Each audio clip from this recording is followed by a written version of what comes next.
हम मुसलमान भाइयों से सब्र की अपील करते हैं, तहम्मुल की अपील करते हैं, लेकिन कब तक अपील करेंगे? अगर हुकूमत जुडिशरी ब्यूरोक्रेसी मुसलमानों के सब्र का और उनके तहम्मुल का इस्तेहसाल कर रही, तो ये अब मुसलमान क़ियादत के भी बस में नहीं रहेगा। ज्ञानवापी मामले में कोर्ट के फैसले के बाद मुस्लिम समाज के लोगों में काफ़ी गुस्सा है। इसी के चलते दिल्ली प्रेस क्लब पहुंचे मुस्लिम नेताओं में भी काफ़ी गुस्सा दिखा। इसी दौरान मलिक मोतसिम खान ने भी अपनी बात रखते हुए मुसलमानों के हालातों की ओर इशारा करते हुए कहा, परेशान हैं, सफोकेशन महसूस कर रहे हैं। आज की जो प्रेस कॉन्फ्रेंस है जामे मस्जिद बनारस जो ज्ञानवापी महल्ले में वाक़ है, तो उसमें जो वहाँ की जिले अदालत ने जो फैसला किया कि तहखाने में जो साउथ सेलार है उसको हमारे हिंदू भाइयों की इबादत के लिए उन्होंने दे दिया है। ये अदलिया के उसूलों और इंसाफ के तकाज़ों के खिलाफ है। वो तहखाना भी और तहखाने के ऊपर भी जो मस्जिद है वो बिल्कुल एक मुकम्मल मस्जिद है, और जो ASI की रिपोर्ट वगैरह है वो दावा है, वो हकीकत नहीं है, वो कतई सबूत नहीं है। इन सब चीजों को मद्देनजर रखे बगैर अदलिया ने जो फैसला दिया है, जुडिशरी ने जो फैसला दिया है, वो जुडिशरी के उसूलों के खिलाफ है, और उससे जो मुल्क भर में मैसेज गया है कि अदलिया का फैसला जानिबदार है, अदलिया को गैर जानिबदार रहना चाहिए। इससे अदलिया का विखार, अदलिया की इज्जत, अदलिया का एहतराम ये मजरू हुआ है, और अदलिया पर जो अवाम को भरोसा होना चाहिए वो भरोसा टूट रहा है।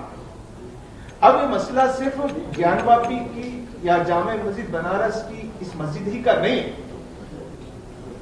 जो हमारे मुल्क में पॉलिटिशियंस हैं, जो हुक्मरान हैं, उनकी क्या हिमायत है, उनका कोई सपोर्ट है, या अदलिया उनके इशारों पे काम कर रही है, ये हमें मालूम नहीं।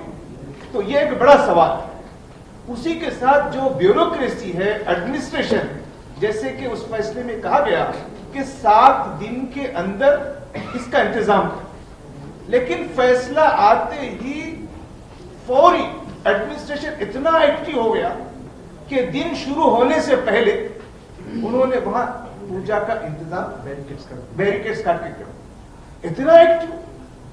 तो इससे मालूम हो रहा है कि हमारे मुल्क के मौजूदा हुक्मरान, यहाँ का जो हमारा एडमिनिस्ट्रेशन और हमारी जुडिशरी, ये सब यहाँ पर एक इंसाफ के तकाजों को समाज में सबका जो सबकी तरक्की, सबके साथ इंसाफ के तकाजों के खिलाफ।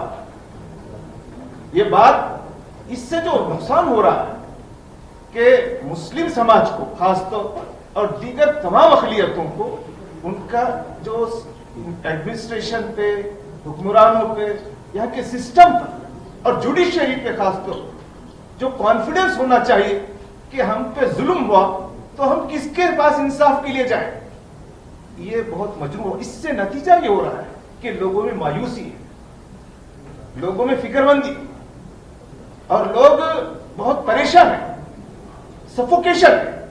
आज की इस प्रेस कॉन्फ्रेंस में हम उसी सफोकेशन को पेश करना चाह रहे हैं कि लोग समझे। मैं हमारे गैर मुस्लिम समाज के बड़े लोगों से इस बात की अपील करता हूं कि वो आगे आए, और ये जो फिरका परस्त तंगनजर जो लोग हैं, जो समाज में इन बुनियादों को, देश की बुनियादों को तोड़ रहे हैं, उनको समझाने की कोशिश करें। हम मुसलमान भाइयों से सब्र की अपील करते हैं, तहम्मुल की अपील करते हैं, लेकिन कब तक अपील करेंगे? अगर हुकूमत जुडिशरी ब्यूरोक्रेसी मुसलमानों के सब्र का और उनके तहम्मुल का इस्तेहसाल कर रही, तो ये अब मुसलमान क़ियादत के भी बस में नहीं रहेगा कि मुसलमानों को बार बार कहें कि सब्र करो, तहम्मुल करो। अगर मुसलमान सब्र और तहम्मुल के इस रास्ते को छोड़ देंगे तो मुसलमानों का तो नुकसान है। इसलिए हम मुसलमानों से चाहते हैं कि वो सब्र और तहम्मुल करें, लेकिन अगर वो सब्र और तहम्मुल करना छोड़ देंगे तो सारे देश का नुकसान होगा। इस बात को समझना हमारी भी जिम्मेदारी है, हुकूमत की भी जिम्मेदारी है। तो आज की इस प्रेस कॉन्फ्रेंस में हम तमाम लोगों से इस बात की अपील करते हैं कि समाज में मुसलमानों और खुसूसियती अक़लियतों के अंदर ये सफोकेशन है, अगर इसको हुकूमत एड्रेस नहीं करेगी और जुडिशरी पर एतमाद बहाल नहीं होगा तो इस देश में ये हुक्मरान इस देश को तबाह ताराज करते हैं। हम इस देश को इन हुक्मरानों की लाइव इस तबाही से बचाने की कोशिश करते हैं। मलिक ने आगे कहा कि गैर मुस्लिम सामने आए, देश की बुनियाद को तोड़ने वालों को समझाएं। हम कब तक मुसलमानों को सब्र करने के लिए कहेंगे? सब्र टूटा तो देश का नुकसान होगा। ऐसा ना हो इसलिए इसकी जिम्मेदारी हुक्मरानों की है। ब्यूरो रिपोर्ट यूपी तक।